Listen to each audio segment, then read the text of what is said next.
dépasser les frontières. Qui est Pauline? La réponse, pour le coup, à cette question-là, moi je dirais que c'est non. Ça m'a pas changé. Je suis pas mondaine, quoi, en fait, je m'en fiche.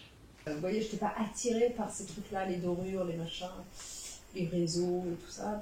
Donc du coup, personne dans mon entourage personnel, familial, amical, qui me connaissait avant, ne m'a dit « Mais tu as changé, tu nous regardes différemment, tu es poète-poète, ou je sais pas quoi. » Non, jamais.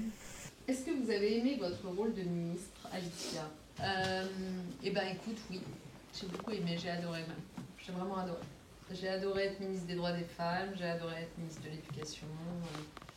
Parfois, porte-parole du gouvernement, c'est, je sais pas, c'est peut-être le truc que je mettrais en dernier, même si c'était très utile. Hein. C'était vraiment très très utile d'être porte-parole du gouvernement, parce qu'en fait, j'étais au début, hein, entre 2012 et 2014, j'étais ministre des droits des femmes et porte-parole du gouvernement. Et en fait, le ministère des droits des femmes, pour votre information, quand je le prends en 2012, il n'y en avait plus eu depuis 26 ans. Ça faisait 26 ans en France qu'on n'avait pas eu de ministre des droits des femmes. Donc c'était vraiment une page blanche, tout était à réécrire, et comment dire, et c'était un tout petit budget, c'était des petits moyens, il n'y avait pas beaucoup d'administration et tout ça. Donc en fait, pour faire exister le sujet politiquement et en faire quand même un sujet un peu prioritaire au sein du gouvernement et pas qu'il passe à la trappe en permanence, eh bien, il fallait peser d'une façon ou d'une autre, trouver un moyen de peser. Et finalement, moi, le fait d'avoir été porte-parole en même temps, ça m'a été très précieux, parce que quand on est porte-parole du gouvernement, ça veut dire que c'est nous qui portons la voix des autres.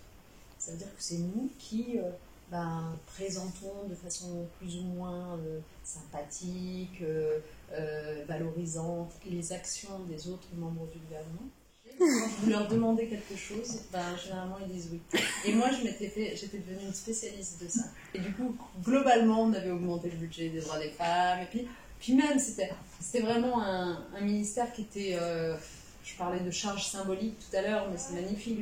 D'ailleurs, vous le voyez bien dans votre génération, les questions d'égalité garçons, femmes-hommes, etc. vous passionnent. Et vous n'êtes pas les seuls. En fait, c'est vraiment le nœud de la société. Donc du coup, ça m'a beaucoup plu. Et puis voilà, l'éducation, j'en ai beaucoup parlé. Donc est-ce que j'ai aimé mes rôles de ministre? La réponse est oui. Avez-vous des conseils à nous donner pour faire un parcours d'excellence comme le vôtre? Oh là là, c'est sympa, j'ai À votre âge, c'est vraiment en effet la lecture et la curiosité. Développez votre curiosité, vraiment, ouvrez-vous aux autres, intéressez-vous aux autres. Quand je dis aux autres, c'est aux autres expériences de vie. C'est pour ça que la lecture est intéressante, parce qu'elle permet finalement de façon hyper intensive de traverser plein d'expériences de vie. Et donc en fait, vraiment la curiosité, l'ouverture aux autres, parce que, pourquoi? Pas pour faire plaisir aux autres, mais parce que en fait, ça va vous apprendre à vous connaître vous-même. C'est comme ça que vous pouvez petit à petit vous dire, en fait, ce que j'aime, c'est ça. Ce que j'aime pas, on a le droit de pas aimer des trucs, non? On a le droit de pas être bon dans tout. C'est évidemment comme ça que ça marche pour tout le monde. Ce que j'aime pas, c'est ça. Donc, à un moment donné, vous pourrez, plus vous avancerez en âge, grâce à cette meilleure connaissance de vous-même, apprendre en fait à vous appuyer sur vos atouts. Et là vient la deuxième étape, qui est la grande leçon de vie pour moi, c'est apprenez finalement à travailler vos atouts. Parce qu'en fait, c'est ça qui fera votre singularité. Je pense que, en fait, dans ce monde où voilà, il y a plein de gens qui se ressemblent, etc., si on veut un peu sortir du lot, on doit creuser sa singularité. Le deuxième type de conseil que je vous donnerais, c'est toujours plus facile à dire qu'à faire, c'est d'avoir confiance en vous. Franchement, ayez confiance en vous. Il n'y a aucune raison de douter de vous, en fait. Et je sais que c'est notamment le cas des filles qui doutent beaucoup d'elles. Je ne dis pas que les garçons, je ne sais pas, peut-être que... Mais en tout cas, les filles, souvent, on doute de nous. C'est idiot. Et donc, en fait, avoir confiance en soi, c'est pas un truc inné qui s'improvise, c'est un truc qui se travaille avec des petites choses comme ça. Faites que vous fassiez du théâtre, c'est très très bienvenu pour ça d'ailleurs.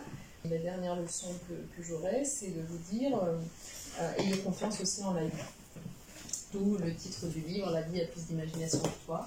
En fait, quand une porte se ferme, quand vous vivez un échec, et ça peut arriver, moi j'en ai vécu des échecs, il y a des concours que j'ai pas eu, des élections que j'ai pas gagnées, j'ai vécu des échecs. quand vous vivez un échec, qu'une porte se ferme, dites-vous toujours que c'est la possibilité laissée à plein d'autres portes de s'ouvrir. Et alors du coup, là, si vous avez ces 3 blocs-là, alors le monde est à vous, quoi. Il peut se passer des tas de trucs. Juste demandez-vous ce qui vous plaît vraiment et faites-le.